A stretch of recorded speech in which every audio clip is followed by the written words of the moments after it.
So Piglet's going to start off with a circle. You want to make this about the size of an apple, maybe a small orange.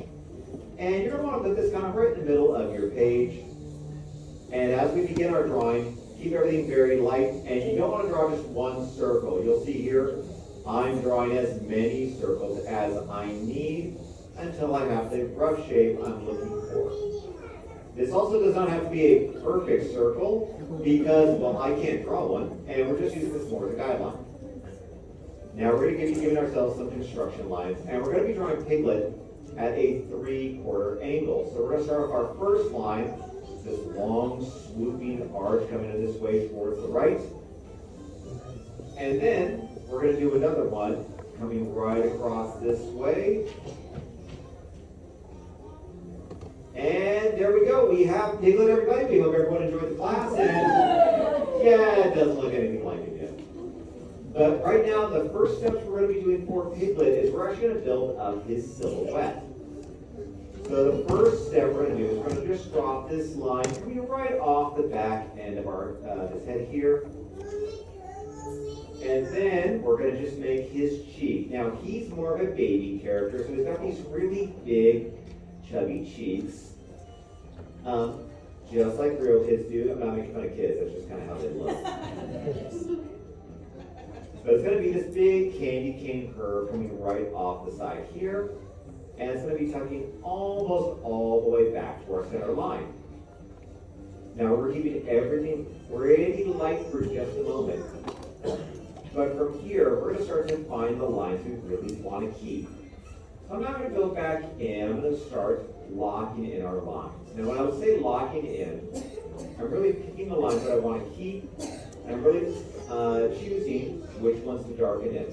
This will have two big advantages for us. The first is it's going to really keep the lines tracking that we're holding on to so it don't get confused later. And at the same time, it's going to begin to make our construction lines fade into the background. Now, Piglet is perhaps one of the most popular characters in 100 Acre Woods, but believe it or not, he wasn't included in the first film. He was actually replaced with Gopher. Now, they did this because, weirdly enough, they didn't think he was going to be that popular with audiences. Now, this changed later on, and, obviously, he's been a staple ever since. But Piglet and the characters from 100 Acre Woods are all based off the writings of a man by the name of E.H. Shepard. He's actually the one who wrote the original stories of Winnie the Pooh and everyone else from 100 Acre Woods. And Christopher Robin was actually based off of his son, who I believe had the same name. Now for the bottom part here of Piglet, we're just going to go ahead and close this off. But we're now going to start to focus on some of his features. Now, since he is a little baby pig, we're going to give him his nose. And to give him his nose, we're going to give him a little Dorito chip here in the front. Just going to make a rough triangle here, right from the corner, and building this up here at the bottom. Once we have our Dorito chip in place, we're just going to give him his snout line. Now, this is to show that he's not a flat character. He's got a little bit of depth to him. And it's going to be just another curved candy cane shape right here off the back. Coming right along this way. Now, Piglet also has a very big distinction in the 100 Acre Woods. He's actually the only character who knows how to read. Some other characters might pretend they know how to read, but Piglet is small enough to fit in Christopher Robin's pocket. So because of that, he was actually able to go to school with him, and because of it went to school, he learned how to read alongside Christopher Robin. Just going to shade in the nose, just give a little bit of contrast there, and I do want to give this character his smile. Now, Piglet always has a very big, happy smile, especially with his friends. And we're going to start off by making this stretched out letter U coming right underneath that nose and back towards the other side. And slowly building this up. Now, because he does have these big chubby cheeks, I want to give him a smile line. It's just that line that shows up on your cheek when you smile wide enough. Just this rainbow right at the end of the smile over there. Now, we could stop here for a smile, but I want to give him a nice open mouth smile, really show how happy he is.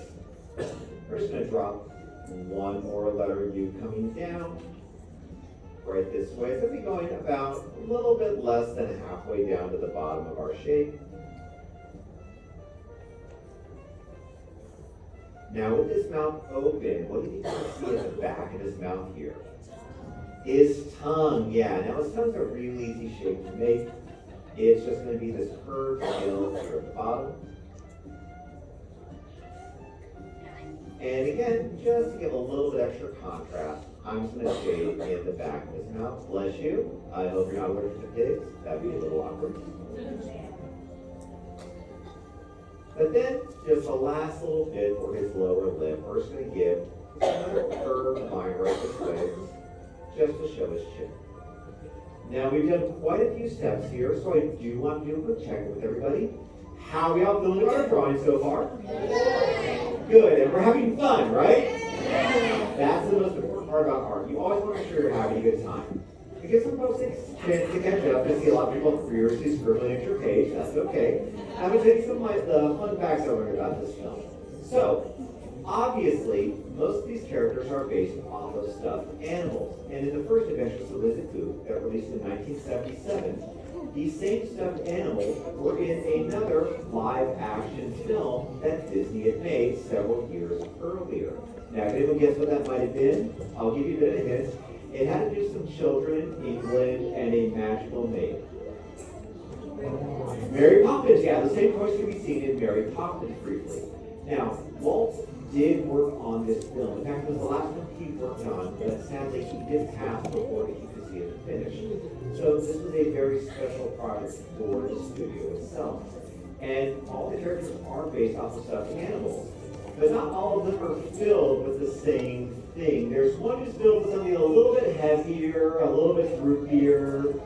Anyone guess what that might be? Eeyore, yeah, Eeyore was actually filled with sawdust, so maybe a little bit heavier from the actual toy that he was based from. Looks like everyone's looking up right now. You guys ready to keep going? Yes! All right, let's keep going then. We have a few more steps for this pig. So now that we have his smile in place, I'm going to go ahead and wake up this character. Now, to begin with, I'm going to add in one more line above this cheek here, just to show that he's smiling wide enough that it's pushing up under his eye, but I'm also going to use that to kind of measure where his eye goes. Now his eyes are just these tiny little buttons, and they're going to be these ovals, very little tiny ones, and super cute. He's, again, just a little baby.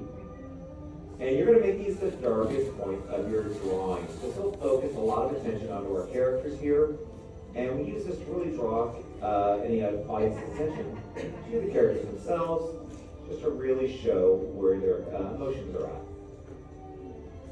But we also want to give his eyebrows. These are just black stitches that he has on the top, and they're just going to be, don't worry, I'll move my hand just a second. There's going to be just a curved candy cane here on this side.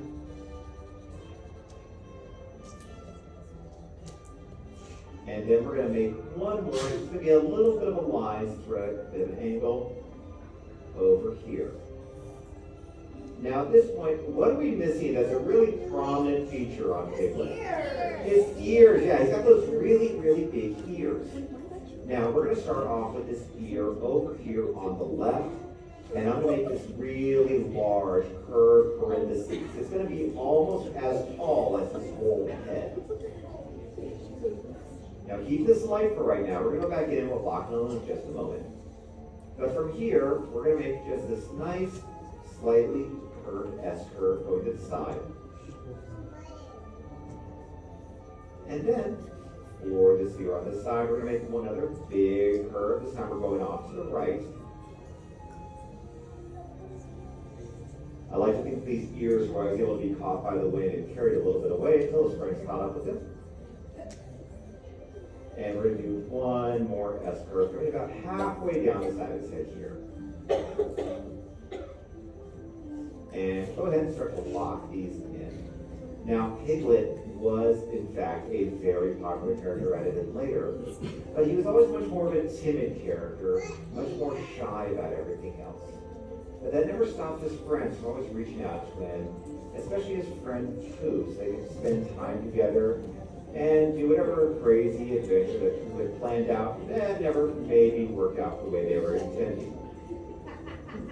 Now, he does have a cute little outfit, but I have mentioned that he was carried away with the wind, so we're going to go ahead and give him that scarf of his. Now, the scarf is very, very easy to add. We're going to start off by making just a pair of points as he's coming down on either side here. Want to make sure this pig is nice and insulated, even if he isn't going to get carried away by the wind.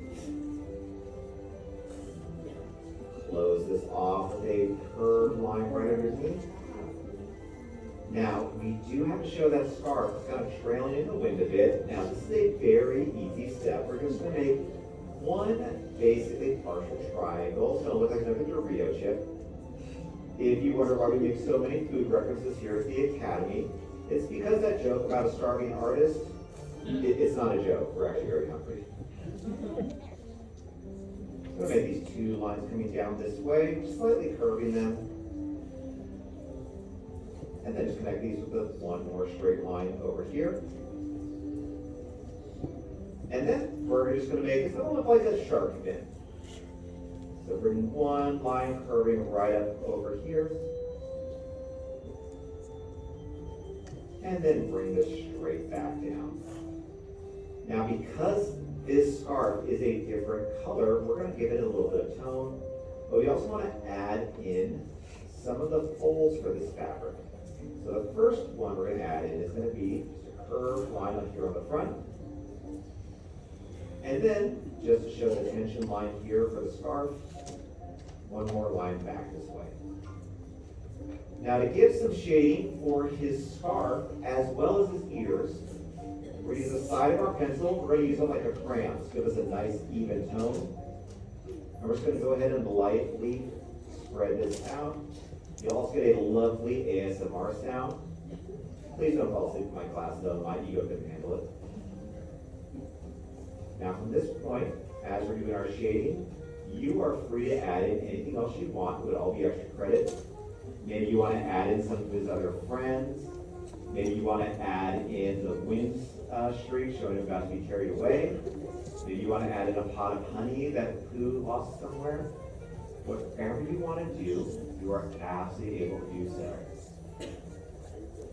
But before we do that, the most important step that you must do for any piece of art, and this is for every artist, you're going to find your favorite spot on your page to sign your name. Because now each and every one of you have drawn the most adorable character from the 100-Acre Wood, Piglet. Now, with that being said, did we all have fun?